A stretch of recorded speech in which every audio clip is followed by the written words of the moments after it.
জীবনটা প্রয়োজনে জেলে কাটামু, নবীর সুন্নতের বিরুদ্ধে কথা কইলে জিহ্বাটা সহকারে কাইটা আলাম, কথা কোন ঠিক না? এটাই হলো আশিক রাসূলের কাজ, এটাই হলো ইমানদারের কাজ। ইমানদারের সামনে কোনদিন নবীর বিরুদ্ধে স্লোগান দেবে আর ইমানদার চুপ করে চলে আসবে, এই ইমানদার না, এটা মুনাফিক।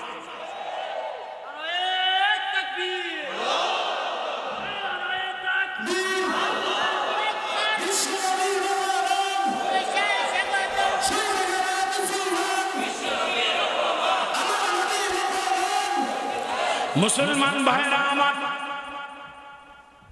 সেজন্যই তো বলি নবীর নাম আসেনি। আরে কথা বল, ইউনুস আলাইহিস সালাম মাছের পেটে। ইউনুস জিগা আল্লাহ আমি কই দিন যাবত মাছের পেটে? আল্লাহ কো 40 দিন। কই দিন? আল্লাহ কতরূপ পানি নিছে? আল্লাহ কো 8000 মাইল পানি নিছে। আরো আসতে আল্লাহ আমার এই মাছটা পেটে ধারণ কইরা কতরূপ রাস্তা ভ্রমণ করছে? আল্লাহ কো 18 লক্ষ মাইল রাস্তা। ইউনুস তুমি কো আল্লাহ আমি কইটা অন্ধকারে আছে? আল্লাহ কো 4টা। প্রথম মাছের পেট, দ্বিতীয় মাছের পেট, উকুল পানির নিচে, আমাবস্যার রাত। ইউনুস তুমি কো আল্লাহ আমার মনে হয় এখান থেকে আমি আর বাঁচতে পারবো না, কোন রাস্তা নাই। আমার মা জানে না আমি কই, আমার বাপ জানে না আমি কই, আমার উম্মতরা জানে না আমি কই। আল্লাহ কো ইউনুস নবী আল্লাহ মাছের পেটের ভিতরে যত বালিকা রাশি আছে সবগুলি দেখি আর সাউতু সাউতুন নাসিস, ছোট্ট কণ্ঠে আল্লাহ আল্লাহ করে জিকির করে, মাঝে মধ্যে দেখি মুহাম্মদুর রাসূলুল্লাহর উপরে দুরূদ পড়ে। মিন আইনাল মুহাম্মদ, ইশহাদ মুহাম্মদ আবার কেডা? আল্লাহ কো তুমি বাঁচতে চাও নি? আল্লাহ চায়, বাঁচতো না কেডা চায়? কথা বলা, যার সাকরাতুল মউত শুরু হয়ে গেছে এও বাঁচতে চায়। ইউনুস নবী আল্লাহ আল্লাহ কো 11 বার হাবিবে কিবরিয়া মুহাম্মদুর রাসূলুল্লাহর উপরে দুরূদ পড়ো। আরে আরো আসতে করো। যারা বলছিল নবী শরীয়ত থাকবো না, 8000 মাইল পানির নিচে নবী শরীয়ত চলে। আচ্ছা তখন কি নবী দুনিয়াতে ছিল? কথা বলা ছিল?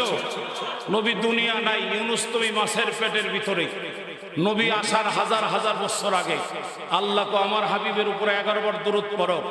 আমি আল্লাহ একটা মন্ত্র শিখাই দেই, এই মন্ত্রটা 1 লক্ষ বার পড়ো। ইউনুস নবী বলে প্রথম মাসটা উদ্বেগ শুরু হয়ে গেল, আমাকে বমি করে দিয়েছে। দ্বিতীয় মাসটা যেখান থেকে আমাকে গিয়েছিল ফোরাত নদীর কিনারে নিয়ে বমি করে দিয়েছে। আল্লাহর ফজলে আমি বেঁচে গিয়েছি। ইউনুস নবী জিজ্ঞেস করে আল্লাহ মুহাম্মদ আবার কে? আল্লাহ বলেন আউয়ালু মা খালাকাল্লাহু মিন নূরি আই মিন রূহি। আল্লাহর রাসূল বলে সর্বপ্রথম আমার রূহকে আল্লাহ বানিয়েছে। তামাম দুনিয়া আদম নবী বলে ওয়া কানা আদামু বাইনাল মাই ওয়াত তিন। আদম বলে আমি যখন মাটি এবং পানি, মুহাম্মদুর রাসূলুল্লাহ তখন হলো বিশ্ব নবী। নবীর মর্যাদা আসেনি? আর বেঈমান কাফেররা কুত্তারা তরকস নবীর নাম গন্ধ থাকবো না। আল্লাহ বলেন তামাম দুনিয়াতে নবীর মহব্বতে জীবন দিতে প্রস্তুত হয়ে যায়। কথা কোন ঠিকই না? সেজন্য এই নবীর গড় মাদ্রাসা, এখান থেকে নবীর নাম বের হয় কিনা? নবীর নাম আসেনি? আপনার ছেলে হাফেজ হয়েছে, নবীর নাম লইয়া না সাইরা।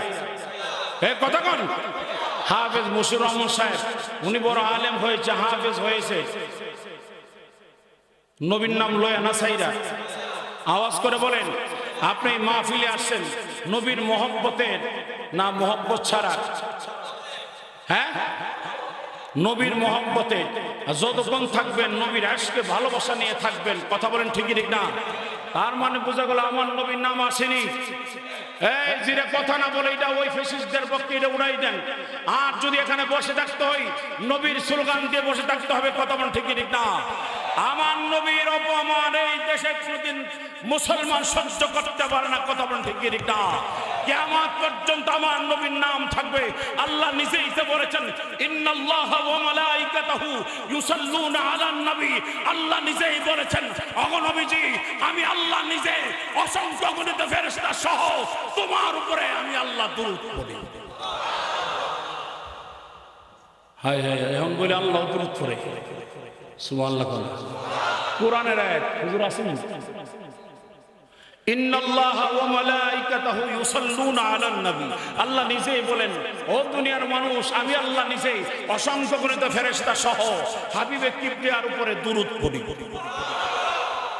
তানবীহুল গাফিলিনের মধ্যে আল্লামা ফকির আবুল হাসান সমরকন্দি রাহমাতুল্লাহ আলাইহি লেখে, আল্লাহ দৈনন্দিন আল্লাহর দামি আরশের ভিতরে 24,000 বার রাসূলের উপর দরুদ পড়ে। আওয়াজ করে বলেন আল্লাহু আকবার। নবীর মর্যাদা কম না বেশি? আমার নবীর মর্যাদা থাকবো নি?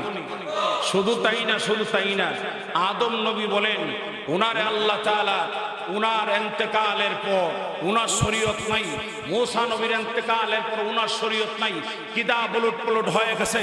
ইব্রাহিম নবীর শরীয়ত এখন আর চলে না, মূসা নবীর শরীয়ত চলে না, ঈসা নবীর শরীয়ত চলে না, উনাদের কিতাবও চলে না। কিন্তু মুহাম্মদুর রাসূলুল্লাহ শরীয়ত আসেনি, রসুল দুনিয়াতে আসেনি। কথা বলেন, ঈসা নবী আসেনি, দুনিয়াতে আসেনি।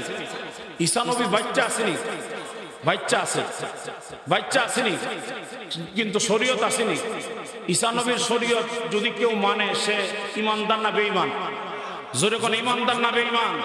তার মানে বোঝা গেল আমার নবীর শরীয়ত কিয়ামত পর্যন্ত নয়, জান্নাত পর্যন্ত আমার নবীর শরীয়ত চলবে। কথা বলেন ঠিক না? আমার নবীর শরীয়তের বিরুদ্ধে কেউ যদি স্লোগান দিতে চাও, মুহাম্মদুর রাসূলুল্লাহর বিরুদ্ধে স্লোগান দিতে চাও, আল্লাহর নবীর সুন্নতের বিরুদ্ধে স্লোগান দিতে চাও, কোরআনের বিরুদ্ধে স্লোগান দিতে চাও, ওই মানুষটা বাংলাদেশে কেন পৃথিবীর কোনো দেশেই থাকতে পারবে না, দুর্গন্ধিত করে ফেলা হবে। কথা বলেন ঠিক না?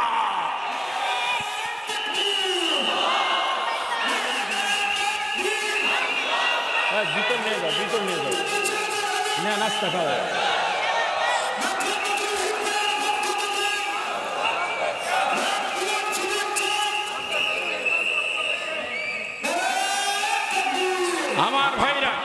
আমার ভাইরা, আমাদের আজকের যিনি প্রধান আলোচক আল্লামা শাইখ হাসান জামিল হাফিজাহুল্লাহ চলে আসছেন। আলহামদুলিল্লাহ জুড়ে বলেন।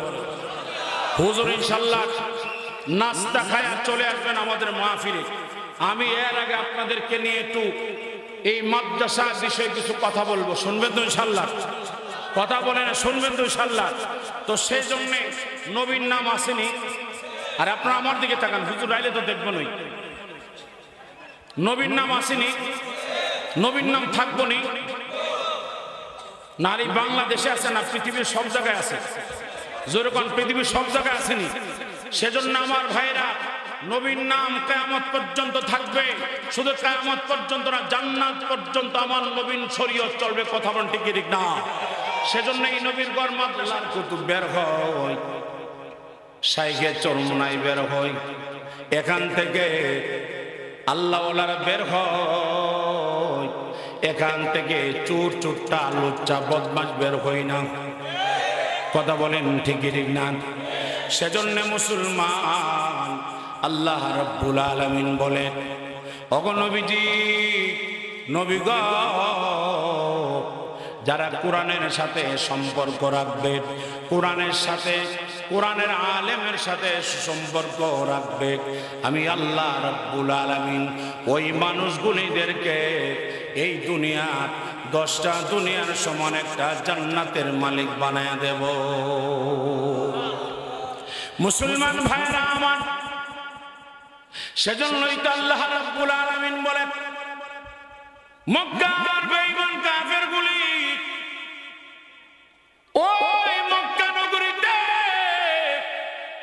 যেদিন বলেছিল, এ মুহাম্মদ, তোমার ইন্তেকালের পরে, এই কথা বলো না ভাই,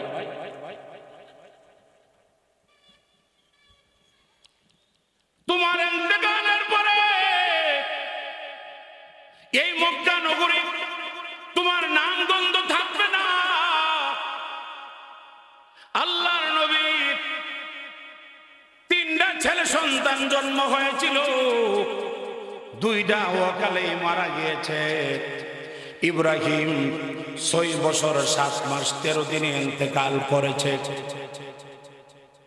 ইব্রাহিম যেদিন ইন্তেকাল করে 6 বছর 7 মাস 13 দিন নবীজি একটা সফর থেকে আসলেন। আয়সা ঘোড়াটা যখন বেঁধেছেন, উটটা বাঁধছে, ও ইব্রাহিম যাইয়া এই উটের মধ্যে দৌড়ায় উঠতে পারে, নামতে পারে। আল্লাহর নবী গাড়টা ঘুরাইয়া ইব্রাহিমের দিকে তাকায় বলে, আল্লাহ, মক্কার বেঈমান কাফের রাজা আমার নিয়ে কটূক্তি করে, আপনার নির্বংশ বলে গালি দেয়। আমার সন্তান বড় হয়ে যাচ্ছে, আমার ইন্তেকালের পর আমার সন্তান আমার বংশ বিস্তার করবে। আল্লাহু আকবার বলেন। আল্লাহ নবী কথা বলে বিকাল বেলায় সফরে চলে গেলেন। নবীজি সফরে চলে গেল। সন্ধ্যা আসার আগে আগে ইব্রাহিমের গায়ে প্রচন্ড জ্বর চলে আসছে। ইব্রাহিম অসুস্থ হয়ে পড়ল। ইব্রাহিমের গায়ে প্রচন্ড জ্বর। ইব্রাহিম আস্তে আস্তে নিস্তেজ হয়ে গেল। আমার আল্লাহ বলেন, জিবরাইল, ইব্রাহিমের গায়ে জ্বর দিয়ে দাও, আজরাইল যায় জানটা নিয়ে আসো। জান নিয়ে গেল। ইব্রাহিম ইন্তেকাল করেছে।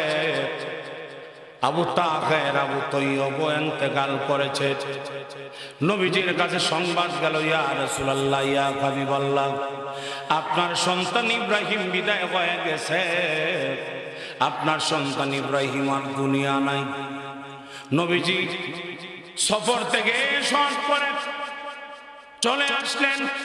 আয়েশা দেখে উম্মে কুলসুম কান্দে, মাইমুনা কান্দে, ফাতেমা বারবার চোখের পানিগুলা মুছতেছে। আমার আল্লাহ বলেন, জিবরাইল, আমার বন্ধুরে জানায়া দাও, সকলের কান্না সইতে পারি, ফাতেমার চোখে পানি দেখলে আমি আল্লাহ সইতে পারি না, সইতে পারি না।